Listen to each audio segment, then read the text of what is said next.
All right. Good evening, and thank you for joining us for our first Women in Business Summit, co-sponsored by the Pacific Island Business Alliance and PEAU, Pacifica Enriching Arts of Utah.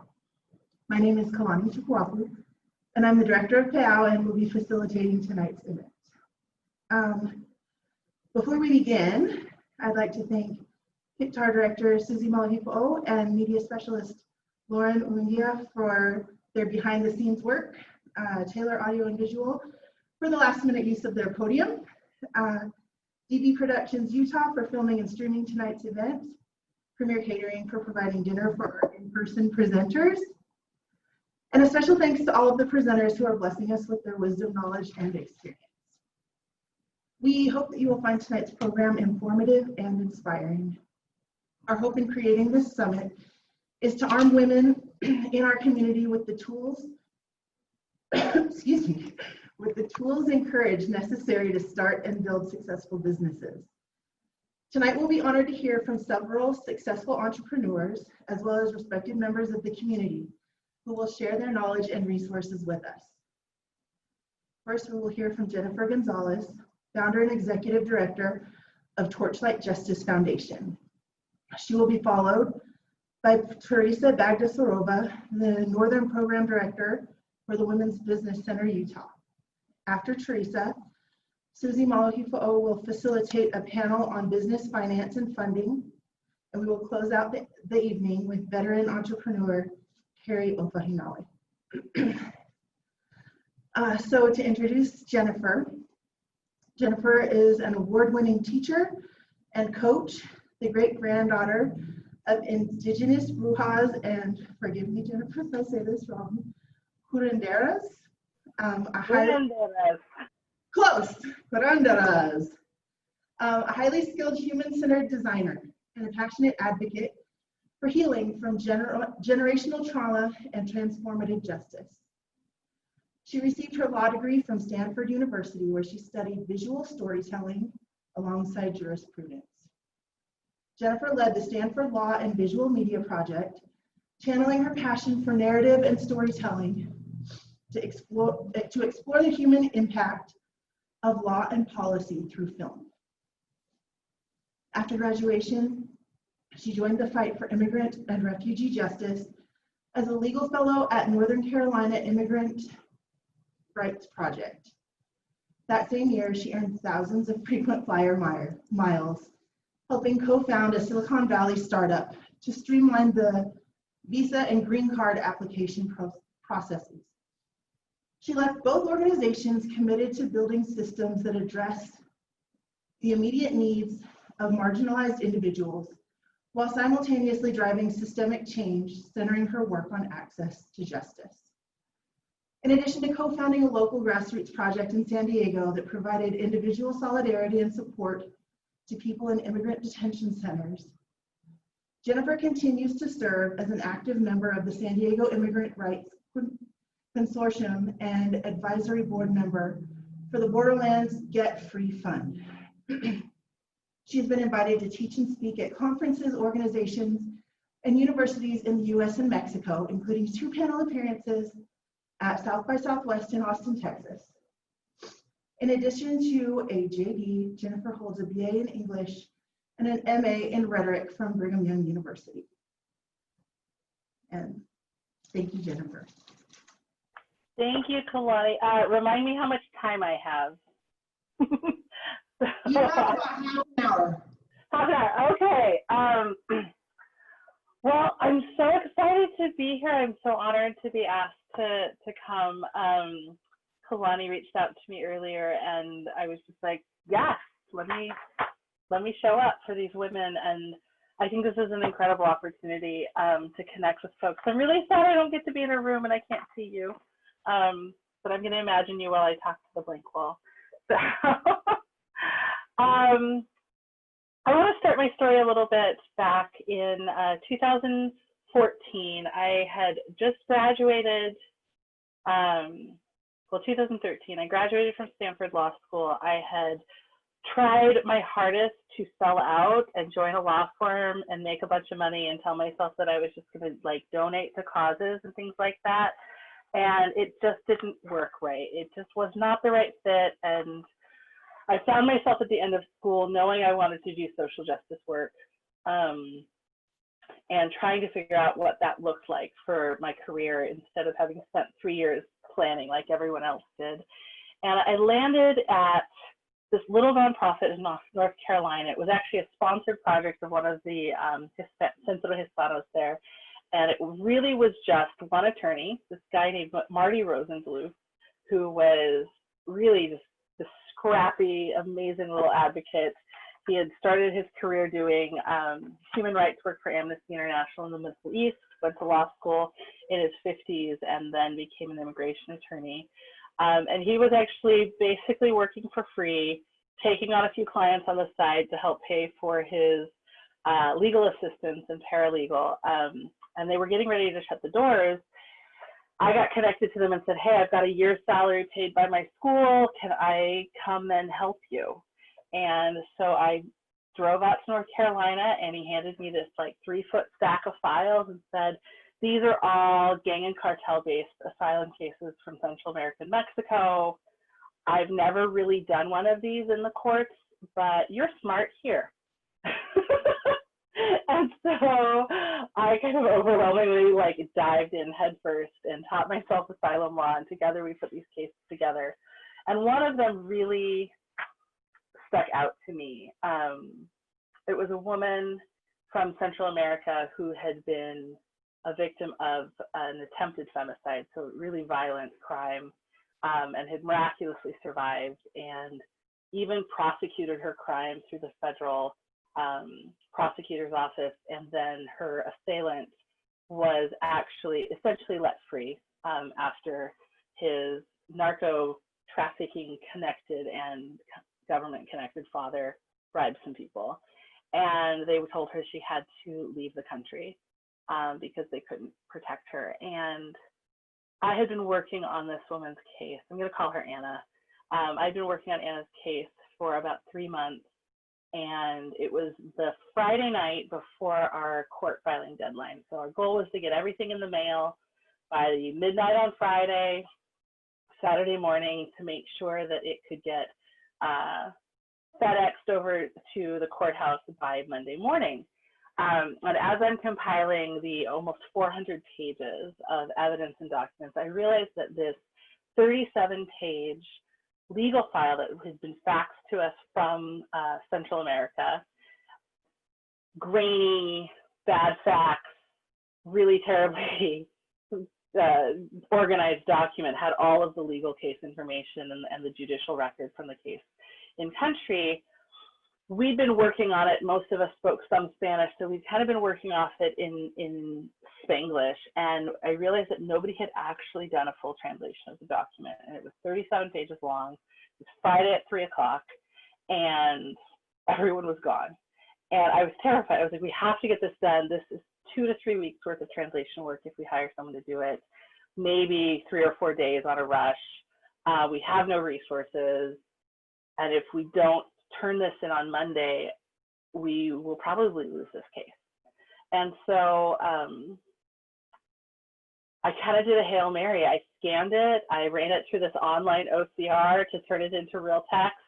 I dropped the terribly translated text into Google Docs, and I just started calling and texting and messaging everybody I knew who spoke some Spanish, right? So I had a friend whose mom was a high school Spanish teacher, and another one who, you know, some return missionaries who'd learned Spanish, and some friends that I'd met on some of my travels. And I was like, can you just, I know it's Friday night.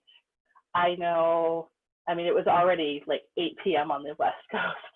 I'm like, can you give me an hour or two and just translate a couple pages? And within about 6 hours, I had a team of almost 20 people translating.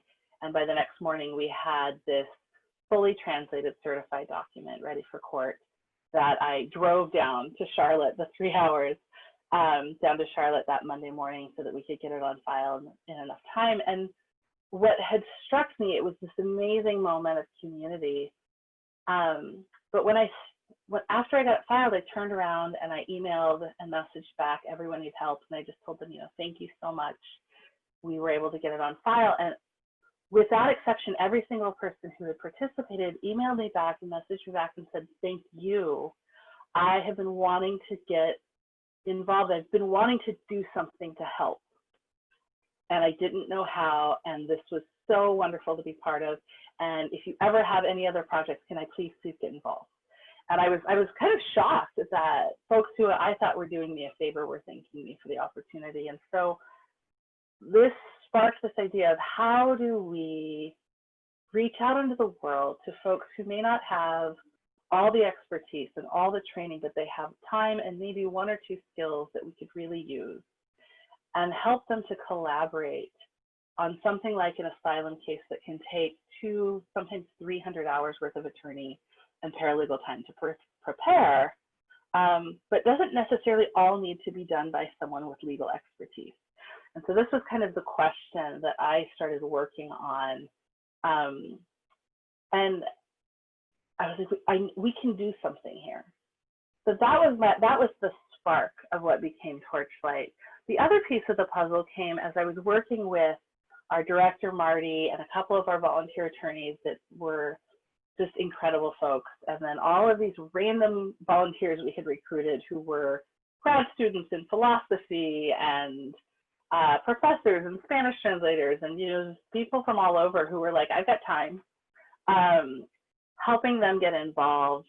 And we were looking for ways to make this little nonprofit sustainable. How would it survive in a year when we completely ran out of money? And at the time, most of the major foundations were not funding direct services and immigration work.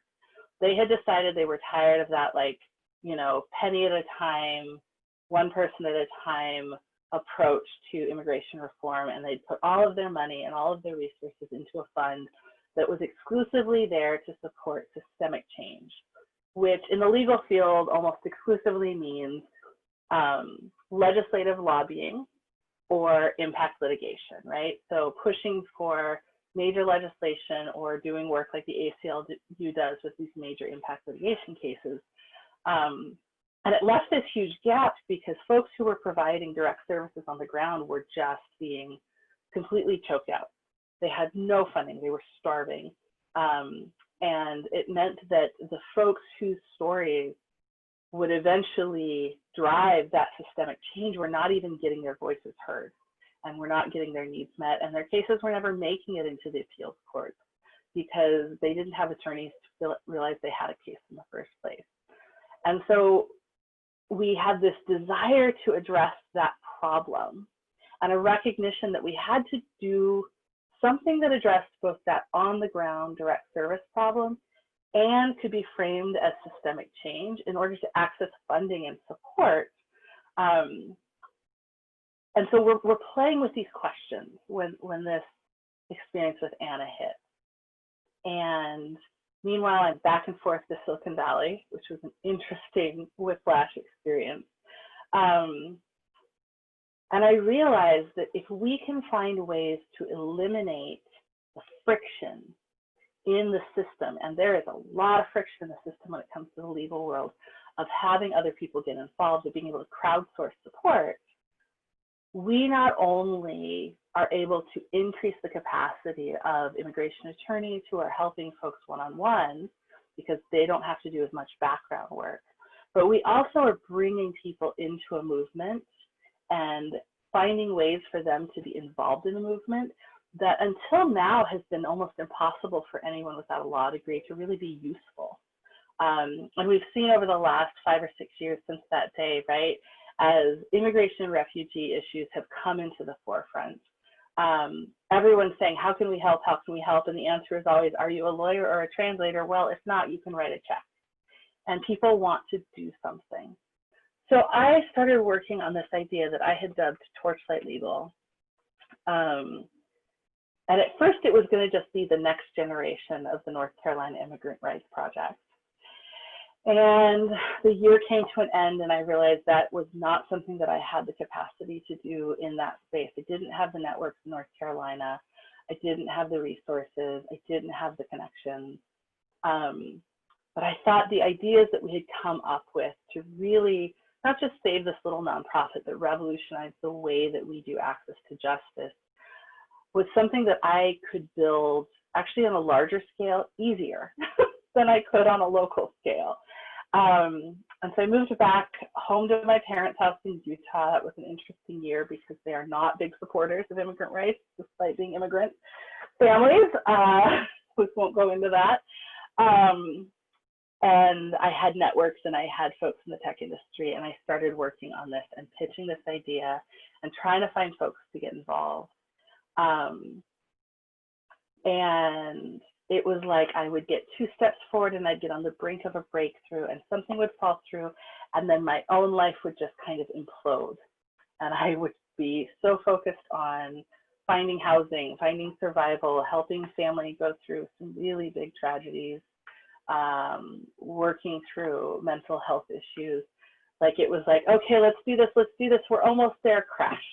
And that kind of pattern repeated itself for several years. I came to San Diego about 2 years ago and worked on a small project that I co-founded that kind of met its end in the middle of COVID. And as we looked at the work that we were doing in that space, which was also immigrant rights, we started to really build out this idea that the transformation and the collaboration that we saw in asylum cases that was possible is actually something that is needed on a very large scale and in a lot of areas. And so Torchlight Justice grew out of taking the lessons that we had learned in that smaller space at a time before it was kind of the big issue, and bringing them back as an example and as a way to scale collaboration. So right now we're working hard we just launched officially, and I am moving into doing this completely full time, and it's terrifying and exciting. But that's kind of the very short version of my story of how I got here.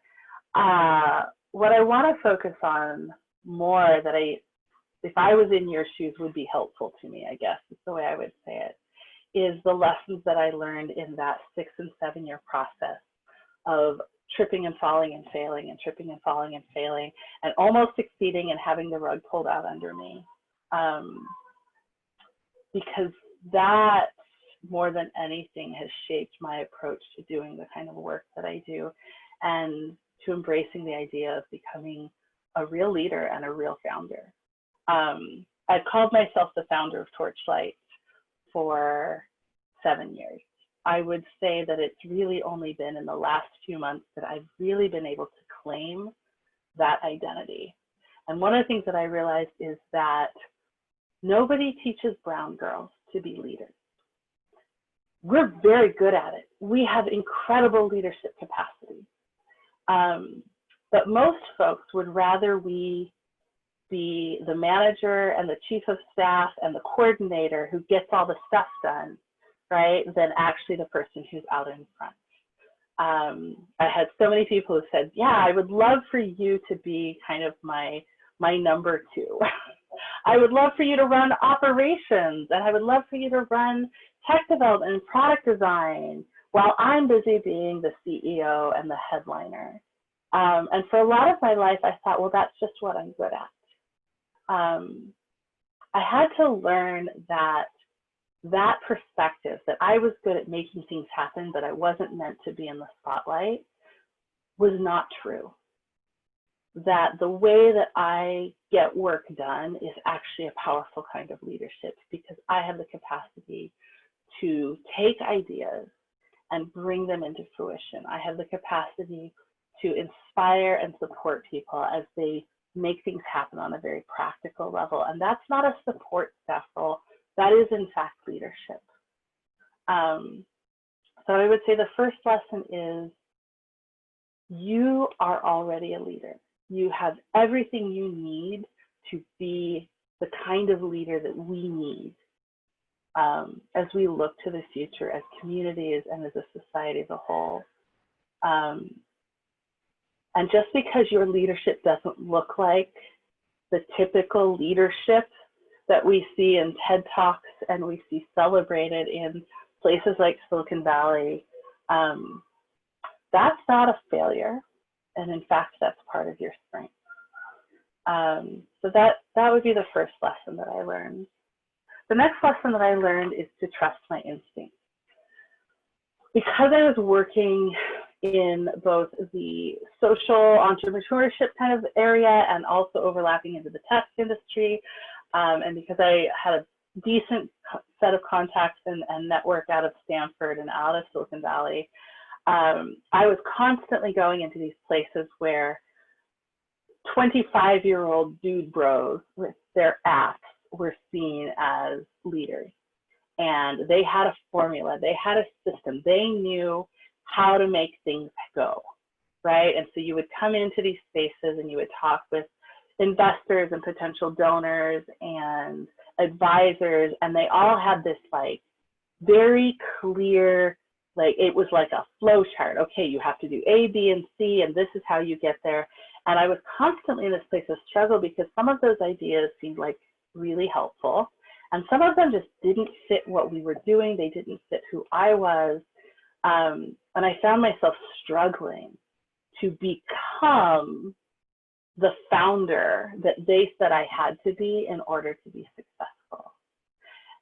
And it was actually not surprising that I continued to struggle to be taken seriously, even as people were telling me that my ideas were groundbreaking. The number of people who would say, this is brilliant and this needs to happen and I can't wait to support you, but first you need to do the following things to make yourself acceptable to me. And maybe you should adjust the project in the following ways so that it meets what I think it should be doing.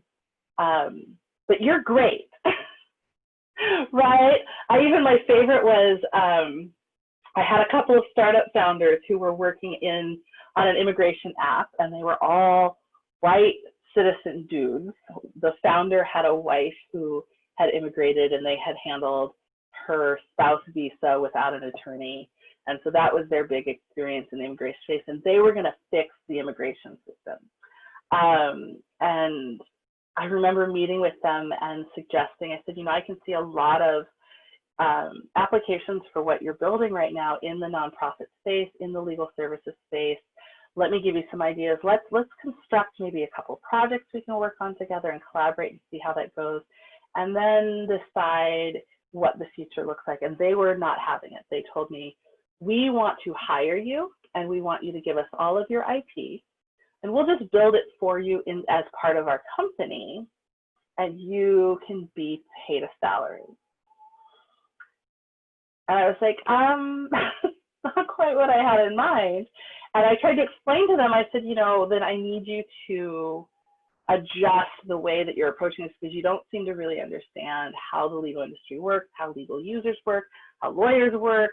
And if you want to work with lawyers, and you're going to need to in this space, you got to make some radical changes to the assumptions you're making, because the legal field doesn't act like the business areas, right? Legal users don't act like business users. So I'm giving them all of this really rich analysis on how to break into an industry that I had been studying really closely for years. And they just kept coming back with, nope, we just want you to hire and work for us. We just want you to work for us. And could you bring all of your creativity and all of your resources in here so that we think we can make a lot of money off of you? And I just had this moment. I was like, you know what? You're offering me a lot of stability and a salary. They had just captured a bunch of funding, and it was tempting. It was really tempting, because I had not had a good paycheck in about 2 years, and they were like the darlings of the startup world that year. They were going to magically fix immigration. None of the people in startup world understand the immigration system beyond their own visas and their own employees, which is a very tiny little corner.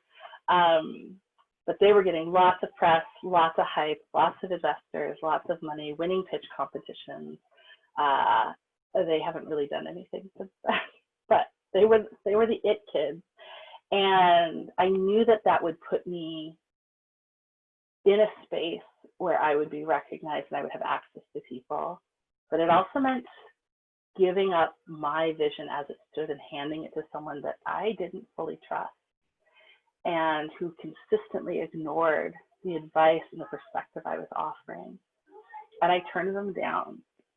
And within a few months, a bunch of things fell apart, and I actually ended up living with my family and I ended up estranged with them because of that. And it was this whole mess where people were saying, why didn't you just take the opportunity? And I'm like, it just wasn't right. I have never regretted that decision. I've never regretted the decision. As I have relaunched this idea into its newest iteration, and I'm getting huge interest and positive feedback from places I'd never gotten before, I realized that my idea was mine, and I am the only person who really had the authority and the insight and the experience in order to bring it all the way to fruition. And it was taking a lot longer than I had hoped. And it was a lot harder than I had wanted it to be. But it was my baby. And I would have regretted it for the rest of my life if I had given it to somebody who, well, if I'd given it to anybody, but especially to someone who didn't seem to understand the depth of what we were doing, who was only looking at the short-term gains that they could get by essentially bringing me on and showcasing me as like, look, we have an immigration lawyer and we have a social justice person and she can get us into all these doors. There have been so many moments where I have been offered what felt like a breakthrough. And as I questioned it and as I explored it, realizing it was asking me to essentially hand over the value that I had created in exchange for short-term gains, and this hope that by entrusting my project to somebody, my vision to somebody, that I would somehow get support for it. And those were hard choices to make. But I have learned that each time, it's amazing that I would trust those instincts. Things would eventually shake out and I would discover that, oh yeah, I was right. Even if right away it looked like a bad move, a year later, you know, the darling startup is, I think they've gone under or they've sold, you know, they've just kind of like, they've just fizzled out. For all of the reasons I had explained to them, their idea was not going to break through. And so I've had to remind myself that my instincts have never actually taken me in the wrong place. The biggest mistakes I've made in my life have always been moments where I doubt those instincts, where I ignore like my deep gut.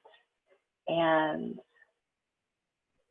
some of that may just be that I personally have good instincts, but I think as women of color, I think as people who have fought through the margins of society and found ways to succeed when the world does not actually want us to be, we have honed those instincts because they are the key to our survival.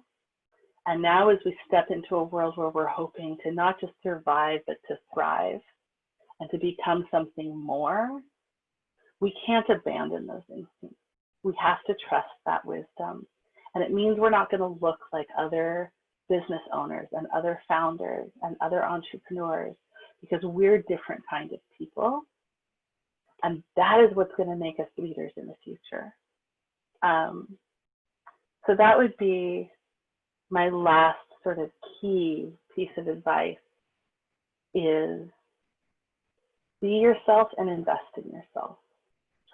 Startup culture and so much of this entrepreneurial sort of world that draws on the Silicon Valley and all of this sort of startup world mentality, even if what you're doing is not truly a startup, but more of a small business.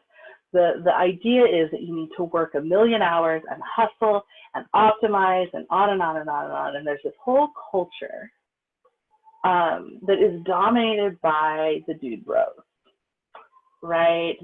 The typical entrepreneur in the media is this young, you know, super smart, super technocratic, 20-something, 30-something, guy, usually white or Asian, right, who is going to just change the world because of how he can work out at the gym and be in top shape and do all the things and wake up at weird hours and blah, blah, blah, blah, blah, right? This is this thing.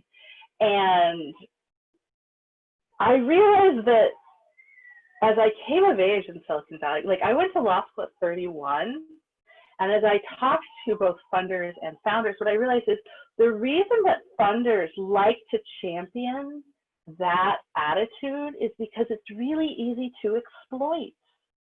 When you can get someone to work for no money and tell themselves they're a hero and exhaust every single piece of their abilities in order to make money for you, on the gamble that maybe there'll be 1 out of 10, 1 out of 100 who actually make it and succeed, but you're feeding them that, like, you're going to win the lottery. You just work harder. If you just do it right, if you just play the game exactly right, it's like a video game. And I'll tell you that's bullshit. I don't know if I'm allowed to say that, sorry. I'm gonna try to watch my mouth. That way of doing business is built on a model of exploitation. And what we see actually in the tech industry is that increasingly all of these darling companies, think about Uber, think about the gig economy. These are not ways to make value in the world. These are ways to better exploit people, to make people do the hard work, but keep more of the value that they create, to make money off of other people and without investing in them and without owing them anything. And that's not actual innovation. That's just a better way to do what we've always done. Real leaders and real businesses that create value, they give something more into the world and into the economy, are not just more efficient ways to exploit people. They're actually ways that grow that pie, right? They grow community, they grow things. And from that, we get abundance and we get wealth. And that's what you're capable of creating. That's what people of color have always created. I think of my experience I've actually been doing family history over the last few years and discovering my great grandmothers, stumbling on records that had never been available before. And especially the grandmothers from Mexico and from indigenous peoples. And one of the phrases that keeps coming to mind is this voice that just says, "Mija, we have always made tortillas from dirt." We have always, as a people, been able to take next to nothing and turn it into something. To be an entrepreneur is to take next to nothing and turn it into something. And to the extent that we're able to capture even a little bit of those resources, those investments, those community supports, those contracts, whatever, our capacity to turn that into value is so much larger than someone who has lived a life of privilege. But it's not our system, it's not our process, it's not our magic beans or our magic app or that bullet journal that you finally, like, it's not a system. It actually exists within us. It's in our hearts, it's in our bodies, it's in our souls and in our ancestors. And to tap into that requires us not to become something else, not to become another cookie cutter that we will never actually become. I will never stand up in a room and be a 20-year-old tech pro. I will always be a chubby middle-aged brown girl. I can't do anything about that. And I'm learning that I don't want to be. Honoring that is taking care of myself. And that is actually a direct violation of that code of burn the candle at both ends. I have had the most success when I sleep well, when I invest in myself, in my health, when I use that last $200 to buy my medication, go to the doctor and get my insurance, rather than investing it in that app, right? And it feels counterintuitive. You're supposed to put everything into your startup, everything into your venture, because then you're going to make it big. And I tried that and it never worked. And so I started putting my resources into me. I started taking better care of myself. I started doing therapy. I started working on trauma work. I started investing in my family relationships, not just taking care of the kids or taking care of my family or my parents, right? But actually looking at my friends and my family as a support system and saying, the people who have always shown up for me, that's who I'm going to come up my game at. I'm going to spend more time with them. I'm going to build those relationships. I'm going to be a better friend. I'm going to be a better sister because I need to lean on them. And that half an hour of building that friendship rather than going to that meeting or working on that app for another half hour has paid dividends back that has been astounding. It means that when I hit a wall that I can't get over and I throw up a flag and say, I need help, my community can show up for me. And that has made all the difference in the world. You don't have to burn yourself out to be worthy of success. If I could leave you with one thing, we work hard. I have no doubt that everyone here works harder than just about anyone they've ever worked for. You don't need to work harder. You just need to get in tune with who you are and who your community is and ask yourself, how do I create abundance? Not how do I get my slice of the pie? And if you can create abundance, the fact that you're brown, the fact that you're Black, the fact that you don't look like those other entrepreneurs, the fact that you're not given validity will stop to mattering because the results will speak for themselves. I have no idea where I'm at on time, Kalani. I've lost track of my, I've lost track of when I started, but I think that's close. So I hope everyone who's here, who's watching, be you. Be what makes you strong and beautiful and you. And demand that the world, demand your space in the world. Find your voice, find your confidence, trust that you know how to lead. And the doors will open. I promise you that. Thank you so much.